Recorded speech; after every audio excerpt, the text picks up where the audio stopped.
I saw your post last week about Stephen Ross and the Dolphins and what the league is looking into about Brian Flores' allegation of getting six figures to lose football games the minute he was hired by the Dolphins. What do you know right now? What can you tell me?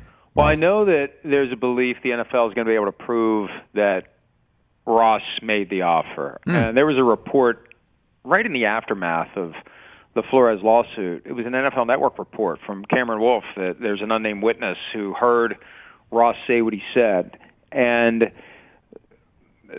I'm already starting to get the sense that Ross is going to try to claim he was joking. I don't understand what the joke would be. I don't know where the punchline would reside. I know comedy is hard, but I just don't get it. And it would be along the lines of getting on an airplane and joking about having a bomb in your carry-on, I think. It's just something the NFL doesn't want people joking about.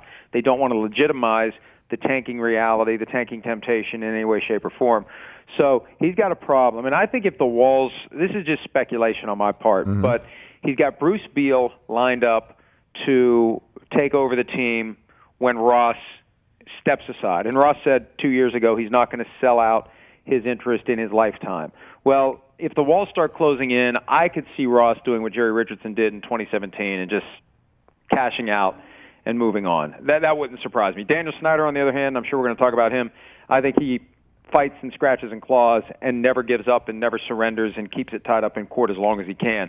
But I think if Ross gets the talking to from people he respects in league circles that this is not going to go well, I won't be surprised if he just cashes out and moves on. So Flores has receipts? He literally has a receipt of this offer. I don't know if he's got it in writing, but it sounds like there's going to be a witness.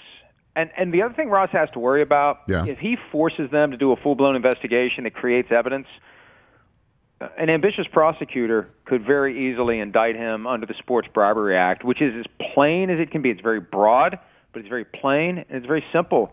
You put yourself in position to go away for up to 5 years. Not that Ross would ever have to do time, but that's not how you want to exit public life when you're on the wrong side of 80 under the cloud of an indictment for violation of the Sports Bribery Act. So the NFL is going to take it seriously, and I suspect that if they just get enough, this is kind of educated speculation. I think they just go to him and say, you don't want us to do this. You don't want us to do this full-blown investigation. You don't want us making the prosecutor's case for that prosecutor. You just want this to go away. Wow. Hey, you watched all the way to the end. Thanks for that. Watch more right here.